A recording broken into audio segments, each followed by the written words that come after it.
Hi friends, എല്ലാവർക്കും 3 star world എന്ന ഞങ്ങളുടെ ചാനലിലേക്ക് സ്വാഗതം. ഞങ്ങളുടെ വീഡിയോ ആദ്യമായിട്ടാണ് നിങ്ങൾ കാണുന്നതെങ്കിൽ പ്ലീസ് ഒന്ന് സബ്സ്ക്രൈബ് ചെയ്തേക്കണേ. പിന്നെ അതിൻ്റെ അടുത്തുള്ള കുഞ്ഞു ബെല്ലൈക്കൺ ഒന്ന് പ്രസ് ചെയ്താൽ ഞങ്ങൾ വിടുന്ന വീഡിയോ നോട്ടിഫിക്കേഷനായിട്ട് നിങ്ങൾക്ക് ലഭിക്കുന്നതാണ്. ഇന്നിവിടെ വന്നിട്ടുള്ളത് ഒരു തനി നാടൻ ബീഫ് റോസ്റ്റുമായിട്ടാണ്.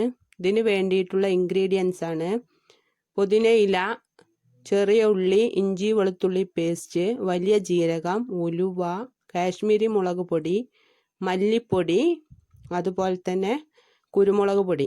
ഇതെല്ലാം ചേർത്ത് നമുക്കൊരു പാത്രത്തിൽ ബീഫും ഇട്ട് 5 മിനിറ്റ് മിക്സ് ചെയ്ത് വെക്കാം. അതിനുശേഷം അത് കുക്കറിലിട്ട് വേവിച്ച് വെക്കണം. ഇനി നമുക്ക് റോസ്റ്റ് ചെയ്യാനുള്ള ഇൻഗ്രീഡിയൻസ് ആണ്. ഇതിൽ സ്പെഷ്യലായിട്ട് തേങ്ങ ചെറുതായിട്ട് അരിഞ്ഞതുണ്ട്. ഗരം മസാല ഇതിലാണ് ചേർക്കുന്നത്. ഇനി നമുക്കൊരു ചട്ടി അടുപ്പത്ത് വെച്ച് അതിൽ ഫസ്റ്റിൽ എണ്ണയിൽ തേങ്ങ മൂപ്പിച്ചെടുക്കാം. ഇത് വറുത്ത് നമുക്ക് ആദ്യം ഒരു പാത്രത്തിലോട്ട് മാറ്റിയിട്ട് ആ എണ്ണയിൽ തന്നെ നമുക്ക് വല്യുള്ളി വാട്ടിയെടുക്കാം. അത് വാടി വന്നതിന് ശേഷം അതിൽ ചെറിയുള്ളി ആഡ് ചെയ്ത് കൊടുക്കാം. അതും അതുപോലെ തന്നെ നല്ലതുപോലെ വാട്ടിയെടുക്കുക. പിന്നെ അതിലേക്ക് എനിക്ക് ഹെൽപ്പായിട്ട് എൻ്റെ ഇക്ക കൂടെ ഉണ്ട്, പച്ചമുളകും കറിവേപ്പിലയും ചേർത്ത് കൊടുക്കുക. അതും വാട്ടിയെടുക്കുക. പിന്നെ അതിലേക്ക് ഇഞ്ചി വെളുത്തുള്ളി പേസ്റ്റ്, ഗരം മസാല, ഇതൊക്കെ വീട്ടിൽ തയ്യാറാക്കിയതാണ് കേട്ടോ.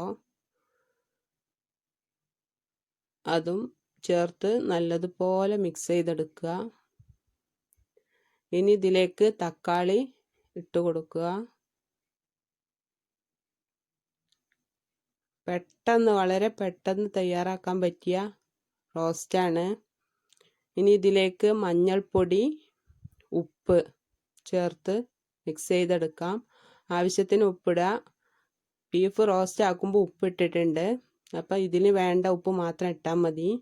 പിന്നെ അതിന് ശേഷം നമ്മൾ മുന്നേ വേവിച്ച് വെച്ച ബീഫ് ഇതിലേക്ക് ചേർത്ത് മിക്സ് ആക്കി എടുക്കുക. ഇത് നല്ലതുപോലെ ഇളക്കാം, അടിയിൽ പിടിക്കരുത്. നല്ലതുപോലെ ഇളക്കി യോജിപ്പിക്കുക. ഇനി ഇതിലേക്ക് നമ്മൾ മല്ലിച്ചപ്പാണ് ഇടുന്നത്. പുതിനയില, മല്ലിച്ചപ്പ് അതിൽ ഇട്ട് കൊടുക്കുക. ഇതും ഇട്ടതിന് ശേഷം നല്ലതുപോലെ ഇളക്കുക.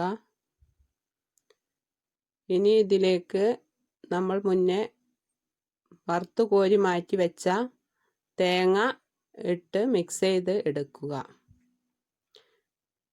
ഇത്രയേ ഉള്ളൂ, വളരെ സിമ്പിളാണ്. എല്ലാവരും ട്രൈ ചെയ്യുക. അപ്പം നമ്മളുടെ ബീഫ് ഇവിടെ റെഡി ആയിട്ടുണ്ട്. ഇനി ഇത് ഒരു പാത്രത്തിലേക്ക് മാറ്റിയിടുക. സൂപ്പറാണ്, അടിപൊളിയാണ്. എല്ലാവരും ട്രൈ ചെയ്തിട്ട് കമൻറ്റ് അറിയിക്കുക. പിന്നെ ഇതിൻ്റെ കൂടെ കപ്പയുമുണ്ട്. ഈ കപ്പ വേവിച്ച് കുക്കറിലിട്ട് മഞ്ഞൾപ്പൊടി ഉപ്പിട്ട് വേവിച്ച് ബീഫും ചേർത്ത് മിക്സ് ചെയ്ത് വെച്ചതാണ് ഇത്.